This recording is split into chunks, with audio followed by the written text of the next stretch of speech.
Justin Gaethje just did something nobody in this sport thought was possible. He walked into the White House, stepped inside that cage with fireworks lighting up the sky behind him, and beat the man that everyone, and I mean everyone, had written off as unbeatable. Ilia Topuria is no longer the lightweight champion of the world. And the way it happened is going to be studied, debated, and replayed for years. Let's start with the moment everyone missed. Because this fight did not turn on one punch. It did not turn on one exchange. It turned on a game plan that nobody saw coming. Not the analysts, not the commentators, and based on everything that happened inside that cage, not Ilia Topuria either. Gaethje came in as a massive underdog. 37 years old. A man who has absorbed enormous damage over the course of his career. A man who got knocked out by Max Holloway at UFC 300 in one of the most spectacular finishes this sport has ever produced.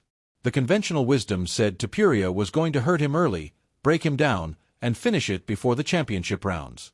The conventional wisdom was completely wrong. Here is what actually happened.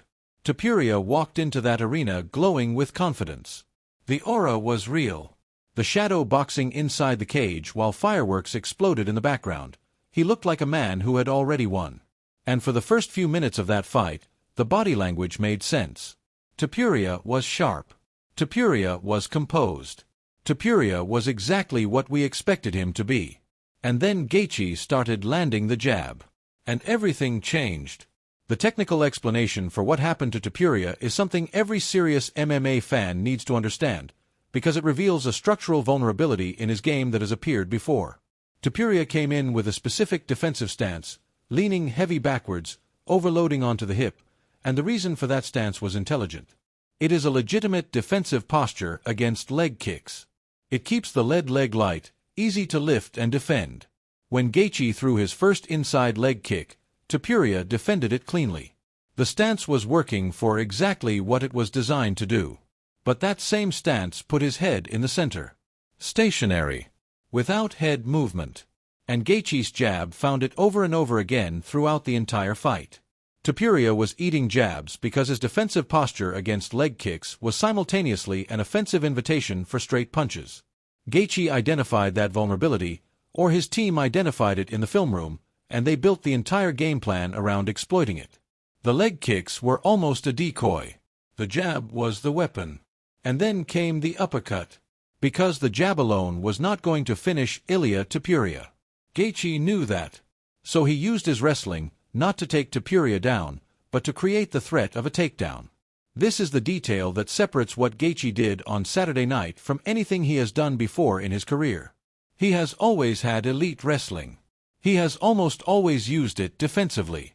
Against Ilia Topuria, on the biggest night of his professional life, he used it offensively, not to change the level of the fight, but to change the level of his opponent's head. The sequence worked like this. Gaethje shoots for a single leg. Topuria has to respond. He drops his posture, lowers his level, begins to sprawl. And as Topuria's head comes forward and down, Gaethje's right uppercut comes up to intercept it. The geometry is perfect. Topuria drops his head directly into the path of the punch. The first time it landed reasonably well. The second time, the one that changed the fight, it landed directly into the eye. One punch. One eye. And from that moment forward, the fight was operating on fundamentally different terms.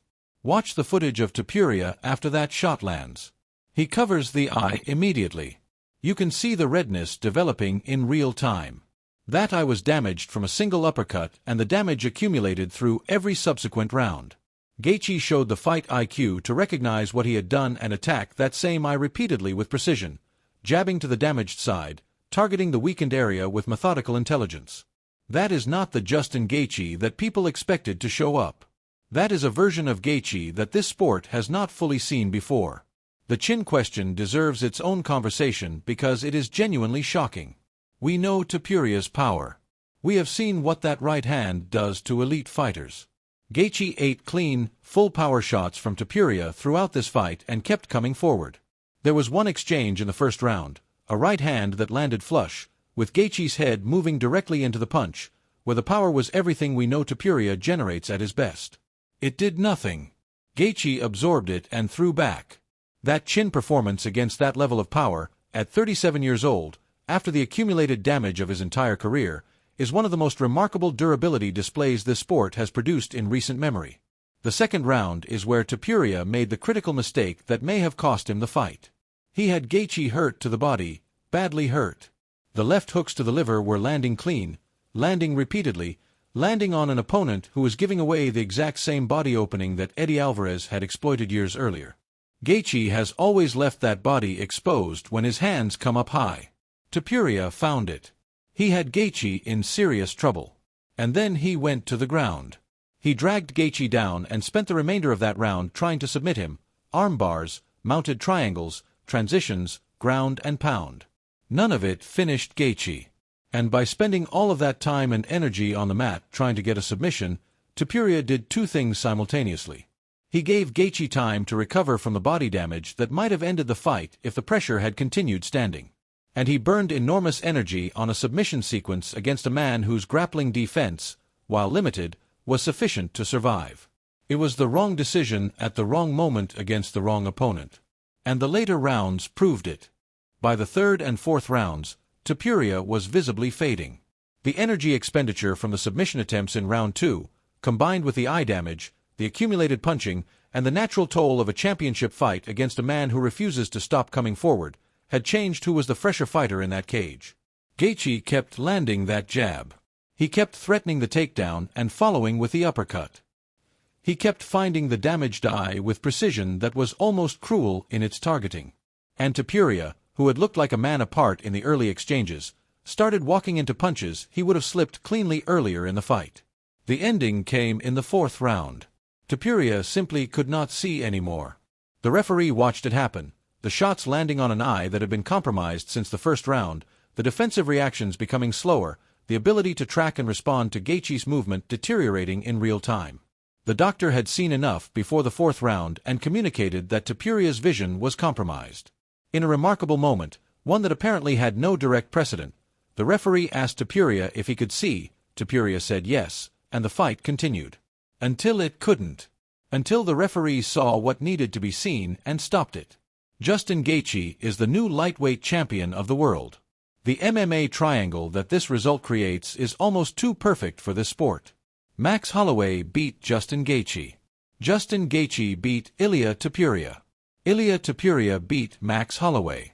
Rock, paper, scissors at the highest level of the sport. The same triangle exists if you replace Holloway with Charles Oliveira. The circular logic of elite MMA competition, where any given night can produce any given result, playing out on the south lawn of the White House in front of the world. Topuria is not finished. He is 27 years old. He has a chin that absorbed enormous punishment across 4 rounds and never completely broke. He has the technical skills and the physical tools to come back from this and compete at the highest level for another decade if he chooses to. But the narrative of inevitable, unstoppable Topuria dominance, the version of the story where no one could touch him, where the only question was what belt he collected next, that narrative is over. Gaethje rewrote it on Saturday night. And Justin Gaethje, 37 years old, written off, given no reasonable chance by the people who study this professionally, delivered the performance of his career on the biggest stage this sport has ever created. He used his wrestling offensively for the first time in the way his tools always suggested was possible. He showed fight IQ that silenced every critic who ever questioned his tactical depth. He absorbed power that should have ended the fight multiple times and refused to stop moving forward. He beat the best fighter on the planet. On the South Lawn. With the White House behind him and the world watching. That is the version of Justin Gaethje that nobody knew existed. The only person who knew it was in there was Gaethje himself.